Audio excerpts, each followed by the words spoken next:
नमस्कार, मैं हूं पंकज पाराशर और आप देख रहे हैं उत्तर प्रदेश टाइम्स। एक बार फिर हम आपके बीच हैं मुख्तार अंसारी की मौत और उसके बाद के पूरे घटनाक्रम को लेकर। जब जब मुख्तार अंसारी का नाम लिया जाएगा तो दो बड़े हत्याकांड हर किसी के जहन में उभरेंगे।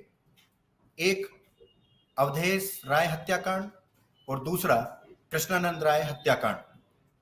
अवधेश अवधेश राय हत्याकांड करीब 33 साल पहले 3 अगस्त 1991 को बनारस के बीचों बीच अंजाम दिया गया था।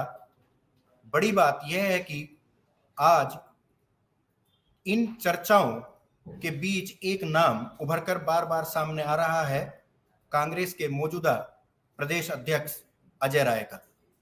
अजय राय चुप हैं, जबकि पिछले 32 साल वो अपने भाई के हत्याकांड के लिए इंसाफ मांगते रहे। अब जब मुख्तार अंसारी नहीं रहा तो अजय राय चुप्पी साध कर बैठ गए हैं। यह क्या सियासी मजबूरी है या जरूरी है? उत्तर प्रदेश का माफिया डॉन मुख्तार अंसारी अब इस दुनिया में नहीं रहा। 60 साल की उम्र में उसने दुनिया को अलविदा कह दिया। पिछले कई दिनों से मुख्तार अंसारी की तबीयत खराब चल रही थी, लेकिन गुरुवार रात को उसे अचानक से हार्ट अटैक आया और डॉक्टर की पूरी टीम भी उसकी जान नहीं बचा सकी। जानकारी के लिए बता दें कि उत्तर प्रदेश की राजनीति में और खासकर पूर्वांचल की सियासत में मुख्तार अंसारी का अपना नाम था। राजनीति के अपराधीकरण में तो उसका नाम आता ही है, इसके साथ साथ कई बड़े अपराध में भी उसका नाम शामिल है। यूपी पुलिस के मुताबिक मुख्तार अंसारी पर अलग अलग धाराओं में 65 से ज्यादा मामले दर्ज। जब भी बात मुख्तार अंसारी के जुर्मों की आती है, सबसे पहले अवधेश राय हत्याकांड को रखा जाता है। असल में कांग्रेस नेता अवधेश राय की 3 अगस्त 1991 को बेरहमी से हत्या कर दी गई। 33 साल पहले हुए हत्याकांड ने यूपी में दहशत पैदा कर दी थी और मुख्य आरोपी के रूप में पहचान मुख्तार अंसारी की हुई थी। ये घटना वाराणसी के चैतगंज थाना क्षेत्र के लहुरा पीर इलाके में हुई थी। उस 3 अगस्त की रात को कांग्रेस नेता अवधेश राय अपने भाई अजय राय के साथ घर के बाहर खड़े थे, बात कर रहे थे। किसी बात पर चर्चा चल रही, लेकिन तभी एक तेज रफ्तार वैन वहां आई और कुछ बदमाशों ने उस गाड़ी से उतरकर ताबड़तोड़ फायरिंग शुरू कर दी। उस फायरिंग में अवधेश राय मारे गए। उस गोलीबारी ने उनकी जान ले ली। उस हत्याकांड के तुरंत बाद कांग्रेस नेता के भाई अजय राय ने पुलिस में एफआईआर दर्ज कराई और आरोप मुख्तार अंसारी पर लगा दिया। बताया जाता है कि उस जमाने में चंदासी कोयला मंडी में मुख्तार वसूली का काम करता था। काफी पैसा वो उस तरह से कमा रहा था, लेकिन कांग्रेस नेता अवधेश राय भी एक दबंग नेता, अंसारी के कट्टर दुश्मन ब्रिजेश सिंह के भी करीबी थे। उस समय अंसारी और उसकी वसूली के बीच में अवधेश आ चुके थे। अंसारी के जो दूसरे साथी वसूली का काम करते थे, उन्हें भी सभी के सामने अवधेश ने जलील किया था। ऐसे में दुश्मनी पहले से थी, नाराजगी चरम पर चल रही थी और मौका देखकर मुख्तार अंसारी ने अवधेश राय का काम तमाम कर दिया। उस मामले में अंसारी को उम्र कैद की सजा हुई। मुख्तार अंसारी के जुर्म की बात जब भी आती है, कृष्णानंद राय हत्याकांड भी उसमें काफी ऊपर आता है। एक सिटिंग विधायक की अंसारी ने हत्या करवा दी। 400 से ज्यादा गोलियां चली थी। AK-47 बरामद की गई थी। न जाने कितने खून बहाए गए। उस हत्याकांड में कुल 6 लोगों को मुख्तार अंसारी के आदमियों ने मौत के घाट उतार दिया। इस रंजिश की कहानी साल 2002 में शुरू हुई। तब गाजीपुर जिले की मोहम्मदाबाद सीट पर सबसे बड़ा सियासी खेल हुआ था। जिस सीट को मुख्तार अंसारी का गढ़ माना जाता था, वहां से बीजेपी के कृष्णानंद राय ने सीट हासिल की। मुख्तार अंसारी के घर में हुई वो सेंधमारी वो कभी भूल नहीं पाया और शुरुआत से ही कृष्णानंद राय और उसके बीच में एक अदावत देखने को मिली। समय बीतता गया। एक तरफ मऊ में मुख्तार अंसारी ने अपना रुतबा बनाया, तो बीजेपी के अंदर हिंदूवादी छवि की वजह से कृष्णानंद राय भी सफलता की सीढ़ी चढ़ते गए। लेकिन साल 2005 में उत्तर प्रदेश की स्पेशल टास्क फोर्स ने कृष्णानंद राय को चेतावनी दी। उन्होंने बताया था कि उनकी जान को खतरा है, लेकिन फिर भी उन्होंने किसी भी चेतावनी को कोई तवज्जो नहीं दी। इसी वजह से जब कृष्णानंद राय एक कार्यक्रम से वापस लौट रहे थे, कुछ हथियारबंद लोगों ने उनके काफिले को घेर लिया। AK-47 और कई दूसरे ऑटोमेटिक हथियार से ताबड़तोड़ फायरिंग शुरू कर दी। मौके पर 6 लोगों की मौत हो गई। कृष्णानंद राय की भी हत्या कर दी गई। जब पोस्टमार्टम हुआ तो किसी के शरीर से 60 गोलियां निकली तो किसी के शरीर से 100 गोलियां निकली। अब ये तो 2 बड़े हत्याकांड हुए। इसके अलावा मन्ना हत्याकांड के गवाह रामचंद्र मौर्य की हत्या भी थी। बता दें, मऊ में ए श्रेणी ठेकेदार मन्ना सिंह हत्याकांड 1996 में गाजीपुर के SP शंकर जायसवाल पर जानलेवा हमला करना, 1997 में पूर्वांचल के सबसे बड़े कोयला कारोबारी रुंगटा का अपहरण, ये कुछ ऐसे जुर्म थे जिनके साथ भी मुख्तार अंसारी का नाम जुड़ा हुआ है। हैरानी की बात यह है कि जेल में रहते हुए भी मुख्तार अंसारी पर 8 मामले दर्ज हुए थे। इन्हीं सब मसलों पर चर्चा करने के लिए हमारे साथ एक वरिष्ठ पैनल है। हमारे साथ हैं वरिष्ठ पत्रकार लखनऊ से श्री मनीष मिश्रा। मनीष मिश्रा जी को करीब 4 दशक लंबा पत्रकारिता का अनुभव है। मुख्तार अंसारी और उसके आपराधिक दौर को बहुत नजदीक से कवर किया है। हमारे साथ हैं उत्तर प्रदेश टाइम्स के पॉलिटिकल एडिटर परवेज अहमद, जो फिलहाल मौजूदा हालात और इसके कारण बदलते राजनीतिक परिदृश्य पर नजर बनाए हुए हैं। हमारे साथ हैं वाराणसी से सुरेंद्र गुप्ता। तो हम इस चर्चा के दौरान दो पहलुओं पर खास तौर से विचार करेंगे। पहला, आखिर अवधेश राय हत्याकांड को कैसे अंजाम दिया गया और क्यों दिया गया, और दूसरा कि अजय राय जो 32 साल 33 साल इंसाफ के लिए कोर्ट कचहरी और तमाम जगहों पर अपनी बात रखते रहे, अब चुप क्यों है। तो पहला सवाल मनीष सर आपसे ही, क्योंकि आपने बहुत नजदीकी से देखा है। जैसा अभी चर्चा में कहा, परवेज भाई कह रहे थे कि जब मुख्तार अंसारी उरूज पर था तो आप भी अपनी पत्रकारिता के उरूज पर थे। तो अवधेश राय हत्याकांड क्यों हुआ और कैसे हुआ? देखिए, ये घटना है 91 की। 3 अगस्त 1991 को अवधेश राय अपने घर के बाहर लबुआवीर में खड़े थे अपने छोटे भाई अजय राय के साथ। उसी दौरान मारुति वैन से कुछ हमलावर आते हैं और अंधाधुंध गोलियां बरसा करके अवधेश राय को छलनी कर देते हैं। अजय राय मौके पे मौजूद थे। हमलावर के पीछे, वो मारुति वैन के पीछे भागते हैं, उनको पकड़ने की कोशिश करते हैं। गोलियों की सनसनाहट से पूरा इलाका गूंजता है और कोई भी अजय राय की मदद को वो आगे नहीं आता है। बाद में मालूम पड़ता है कि अवधेश राय की हत्या हो गई है। इस मुकदमे की गवाही, मतलब इस मुकदमे के वादी अजय राय खुद हैं, जो कांग्रेस के प्रदेश अध्यक्ष हैं। उन्होंने उस समय के विधायक, एक पूर्व विधायक थे अब्दुल कलाम साहब, अब्दुल कलाम के खिलाफ और मुख्तार अंसारी के खिलाफ, भीम सिंह के खिलाफ और एक राकेश सिंह, शायद मेरे को जहां तक नाम याद आ रहा है, 4-5 लोगों के खिलाफ नामजद मुकदमा दर्ज कराया चेतगंज थाने में। घटना वो जो हुई थी वो चेतगंज थाने से चंद कदमों की दूरी पे ही इनका घर था, वहीं पे हुई थी। उस घटना के वादी अजय राय लगातार उस मुकदमे की पैरवी करते रहे। तब मुख्तार अंसारी विधायक नहीं थे। 96 में वो विधायक बने। विधायक बनने के बाद उनका रुतबा बढ़ता गया। फिर और उस मुकदमे की पैरवी अजय राय करते रहे, लेकिन मुख्तार अंसारी ने कभी उनको उस पे शिकंजा कसने का मौका नहीं दिया। अब बात करते हैं कि अवधेश राय की हत्या हुई क्यों। अवधेश राय जिस इलाके के रहने वाले हैं, उसके पास में है चंदासी कोयला मंडी। उस कोयला मंडी से मुख्तार अंसारी को ठीक ठाक वसूली होती थी। अवधेश राय उस वक्त ब्रजेश सिंह गिरोह से जुड़ गए थे। ब्रजेश सिंह भी पूर्वांचल का माफियाओं का एक बड़ा नाम। अवधेश राय और ब्रजेश सिंह की नजदीकी मुख्तार के लिए परेशानी का सबब बनती जा रही थी। चंदासी जो कोयला मंडी थी, उससे वसूली को लेकर के अवधेश राय मुख्तार अंसारी की आंखों में खटकने लगे थे। यही एक विरोध का कारण था जिसके चलते मुख्तार अंसारी ने उनकी हत्या की साजिश रची। बड़ी बात यह है कि हत्या के बाद अजय राय तो पैरवी करते रहे, लेकिन मुख्तार अंसारी जैसे ही राजनीतिक पावर में आए, उन्होंने उस मुकदमे की फाइल ही गायब करा दी। बिना, मतलब ओरिजिनल केस डायरी लेकर के कोई सज्जन दरोगा जी गायब हो गए।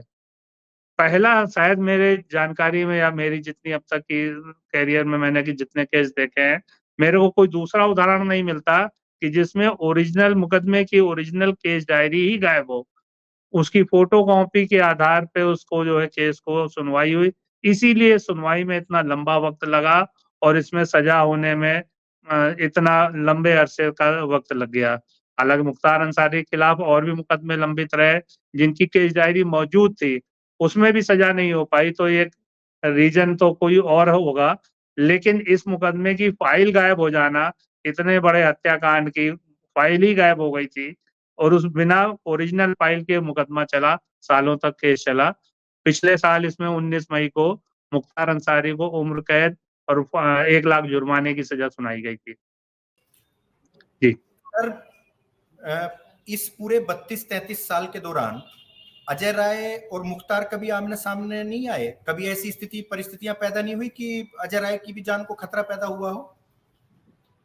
देखिए, अजय राय उस समय निश्चित रूप से उनकी उम्र कम थी, लेकिन बाद में उनका भी राजनीतिक कद बढ़ा, वो भी विधायक बने और अपना उनका साम्राज्य ठीक ठाक स्थापित कर लिया था। तो ऐसा नहीं था कि वो मुख्तार से कहीं किसी मामले में दब रहे थे या उनसे सामना करने में कहीं हिचक रहे थे। उन्होंने अपनी पूरी मजबूती से केस को पैरवी करके मतलब जिसकी फाइल खो गई हो, गायब हो गई हो ओरिजिनल केस डायरी, उस केस में भी पैरवी करके सजा दिलाना, इसको अजय राय की उपलब्धि ही मानेंगे।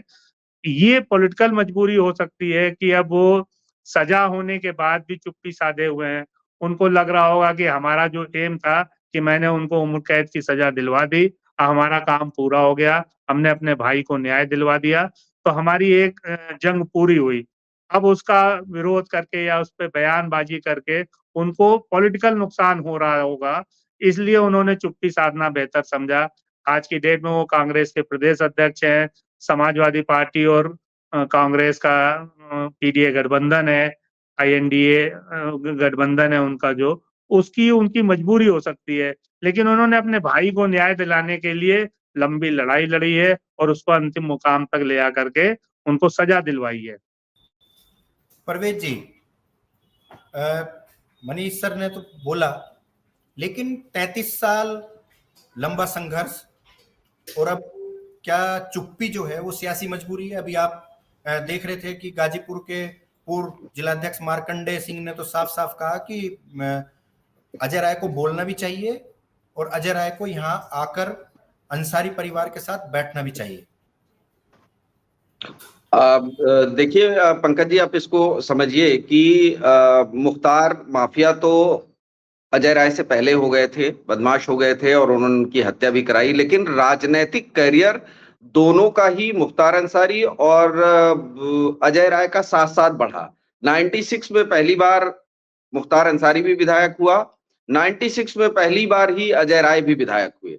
अजय राय 96 से 2007 तक लगातार 3 बार भारतीय जनता पार्टी से विधायक रहे। उस दौरान भी एक दूसरे के सामने सदन में ये दो मुंह पड़ते ही रहे होंगे, लेकिन उन सब के बावजूद वो विरोध का स्वर कहीं कम नहीं रहा है। आप देखिए कि 3 बार लगातार जो है, कुलासला एक विधानसभा होती थी जो बाद में परिसीमन के बाद बदलकर पिंडरा हो गई है, यहां से लगातार 3 बार भारतीय जनता पार्टी के टिकट पर अजय राय विधायक हुए।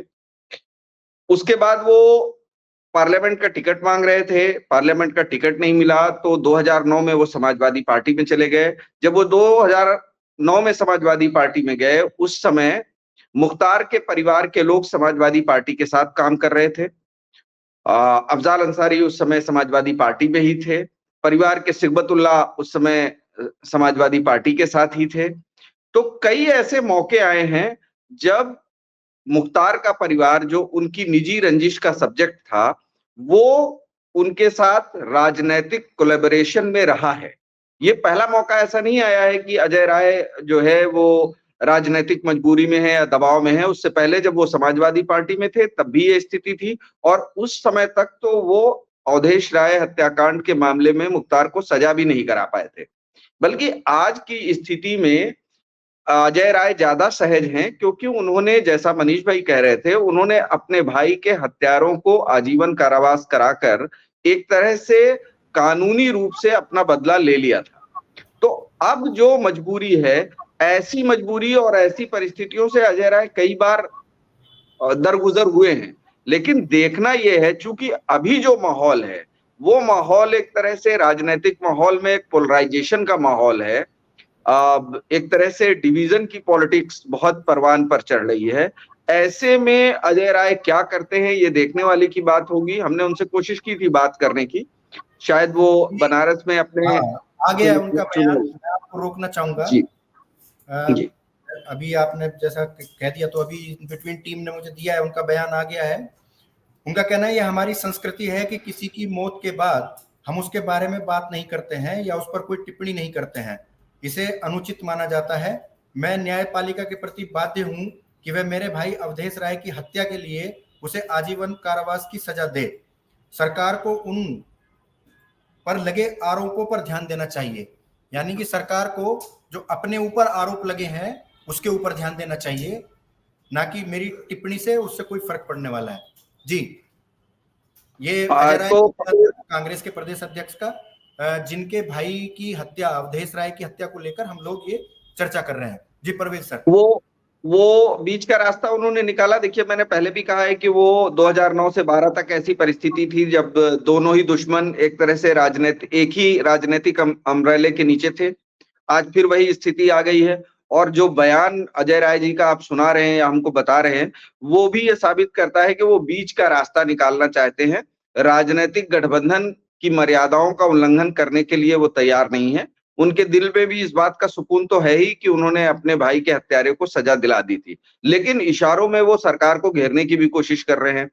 तो ये एक उनकी राजनैतिक जरूरत भी है इस समय और राजनैतिक मजबूरी भी है, मुझे तो ऐसा ही लग रहा है।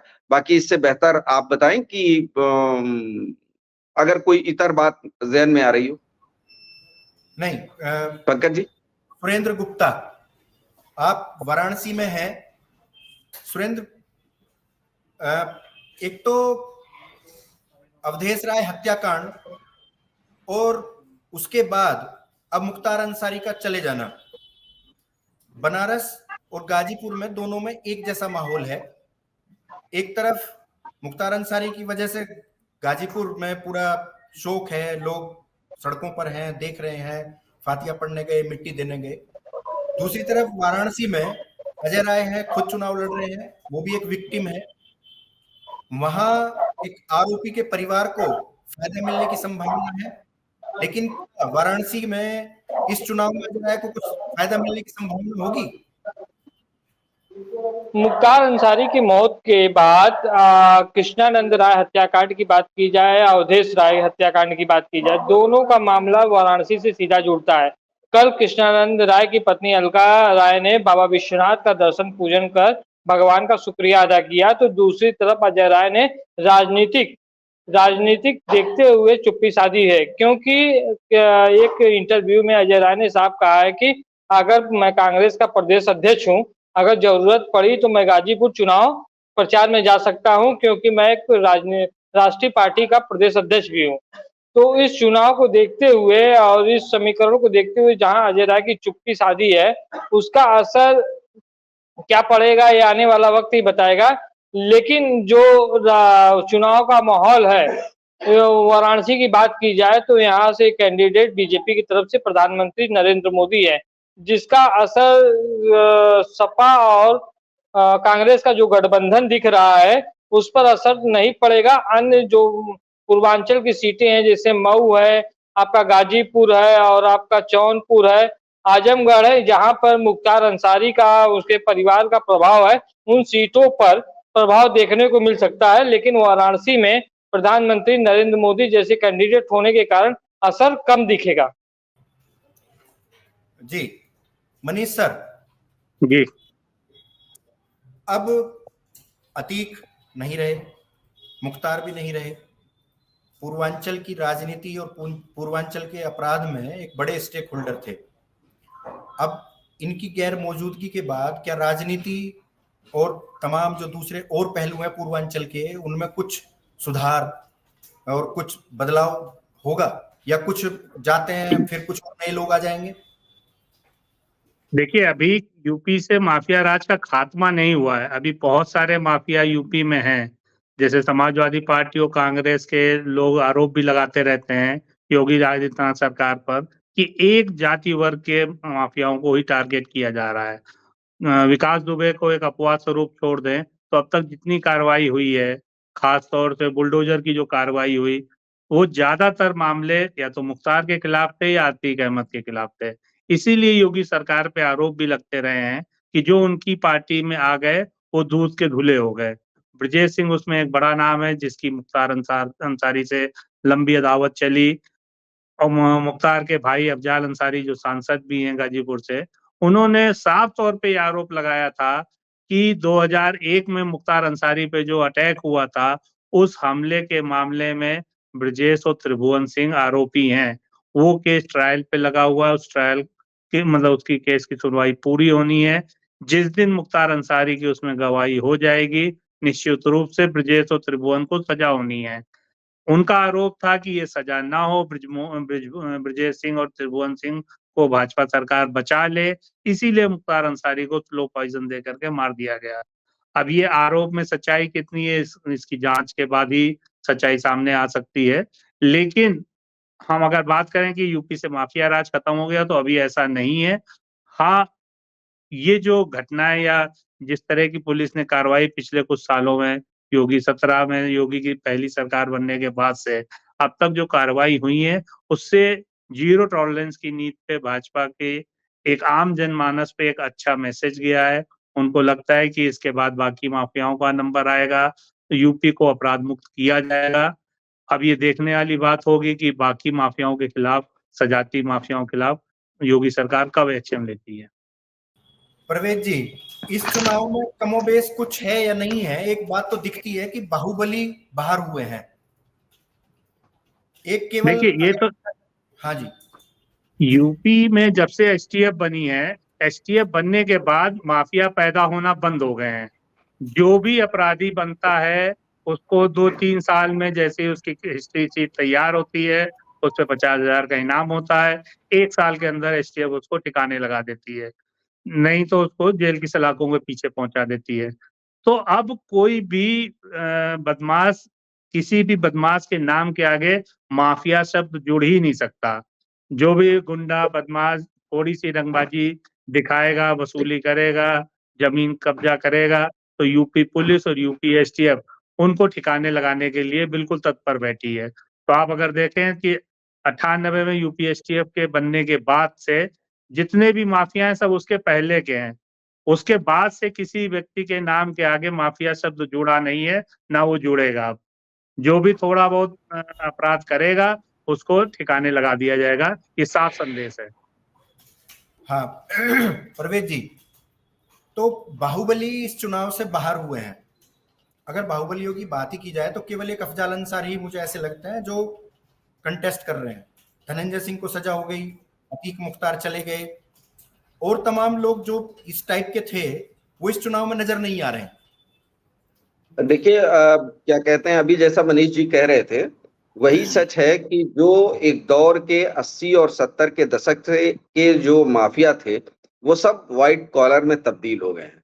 और एसटीएफ के बनने के बाद, इसमें मैं इत्तेफाक करता हूं मनीष भाई की बात से, कि एसटीएफ बनने के बाद से नए माफियाओं का उदय बंद हो गया है। तो जो पुराने माफिया हैं उनकी उम्र भी बढ़ती जा रही है, वो संसदीय प्रक्रिया से 1 बार 2 बार 3 बार करके गुजर चुके हैं, तो नए बाहुबलियों का उदय बंद हो गया है। और जो पुराने माफिया हैं उन्होंने धीरे धीरे अपना चोला बदलकर राजनीतिक चोला ओढ़ लिया है। तो डायरेक्टली तो ये स्थिति बन गई है कि माफिया चुनाव में बाहर है। लेकिन अगर आपराधिक इतिहास वाले लोगों का या राजनेताओं की संख्या आप देखेंगे तो वो अभी भी 30% से अधिक है, और वो आने वाले चुनाव में भी बनी रहेगी। लेकिन तत्कालिक अपराध के साथ उसको नहीं जोड़ा जा सकता, क्योंकि अब वो तत्कालिक अपराध में सीधे रूप से संलिप्त नहीं हो रहे हैं। पराशर जी। हाँ, बेसिकली जो मुकदमे बहुत सारे जो सांसद या विधायक चुनाव लड़ते हैं उनके ऊपर ज्यादातर मुकदमे धरना प्रदर्शन, 144 का उल्लंघन, 188 आईपीसी, इस टाइप के मुकदमे उनके ऊपर होते हैं। लेकिन वसूली, गैंग चलाना, अपहरण कर लेना, कोयला मंडी से वसूली करना, इस टाइप के लोग तो राजनीति से हाशिए पे जा रहे हैं ना। हाँ, धीरे धीरे जा रहे हैं, लेकिन अभी खत्म नहीं हुए हैं। अभी वो संख्या पराशर जी 30% के ऊपर है जिनके पीछे इस तरह के अपराध थे। अब मैं इस समय किसी का नाम लेकर, चूंकि चुनावी प्रक्रिया चल रही है और वो सब चुनावी मैदान में हैं, तो किसी को नाम लेकर लाभ हानि की स्थिति हो जाएगी, इसलिए मैं नाम नहीं ले रहा हूं।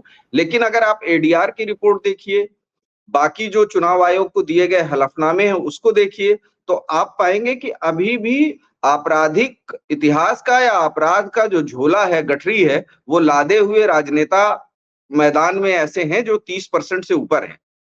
पंकज जी। मनीष सर, अब किस हैसियत में रहेगा मुख्तार का परिवार? नॉर्मल आराम से वो लोग अपना जो राजनीति चल रही है वो राजनीति करेंगे, जो बिजनेस कारोबार है वो करेंगे, या अभी भी गाजीपुर फाटक का जो मुकाम और जो नाम है वो बना रहेगा? जी देखिए, मुख्तार अंसारी, मैंने जैसे कल भी बताया था कि मुख्तार अंसारी अपने परिवार या अपनी पीढ़ी के इकलौते ऐसे शख्स थे जो माफिया या अपराध जगत से जिनका नाता रहा। उनका जो पूर्व का परिवार, या उनके पिताजी, उनके दादा, उनके नाना या उनके बेटे, दोनों पीढ़ी, पिछली पीढ़ी और अगली पीढ़ी दोनों पे नजर डालें तो उनका अपराध से ऐसा कोई वास्ता नहीं है। उनके बेटे और उनकी पत्नी पे कुछ मुकदमे जरूर हुए हैं, लेकिन उनको हम अपराध की श्रेणी में या गैंगस्टर, एक गैंग्स लीडर के रूप में हम उनको मतलब स्थापित नहीं कर सकते। उनकी पत्नी 75,000 रुपए की इनामी है, लेकिन वो कोई ऐसी माफिया की श्रेणी में नहीं आती कि वो किसी को किडनैप करा लें, किसी को फिरौती के लिए फोन करते हैं या किसी ठेकेदारी में उनकी दखल हो। ऐसे ही उनके बेटर इंटरनेशनल लेवल के शूटर रहे, नेशनल अवार्ड विनर हैं, अब्बास अंसारी मौजूदा विधायक हैं। तो अब जो मुख्तार अंसारी के जाने के बाद मेरे को जो स्थितियां दिखती हैं कि ये परिवार ब्रजेश सिंह से टक्कर ले पाएगा, ऐसी हैसियत किसी में नहीं है। ये मादा केवल और केवल मुख्तार अंसारी में था, और इनके इस अंसारी परिवार के लिए समझदारी भरा फैसला भी यही होगा कि आप अपनी राजनीतिक विरासत को आगे बढ़ाएं, ना कि उनकी आपराधिक विरासत को आगे बढ़ाने की सोचें। उससे उस परिवार को नुकसान ही होना है। अभी उनके घर में 2 विधायकी और 1 सांसद ही उनके घर में है। मुख्तार अंसारी के सगे भाई सांसद हैं, भतीजा विधायक है और बेटा विधायक है। अगर वो राजनीतिक विरासत को आगे ले जाते हैं तो इस परिवार को निश्चित रूप से फायदा होगा, और अपनी खोई हुई पहचान को वो फिर से अपनी वो पहचान दिला पाएंगे जो उनके दादा, उनके बाबा, उनके नाना ने, परनाना ने, मुख्तार के बेटे तो उनके लिए तो परनाना हो गए, तो उनके परनाना, उनके परदादा ने जो सपना देखा था अपनी बिरादरी के लिए, शायद वो उसको पूरा कर पाए। मेरा आखिरी सवाल सुरेंद्र गुप्ता से, वाराणसी। सुरेंद्र जी, अब पिछले 6 वर्षों में योगी सरकार, 10 वर्ष से वाराणसी में सांसद, खुद प्रधानमंत्री, अपराध पर लगाम लगी है। पुलिस कमिश्नरेट बनने के बाद परिस्थितियां बदली हैं।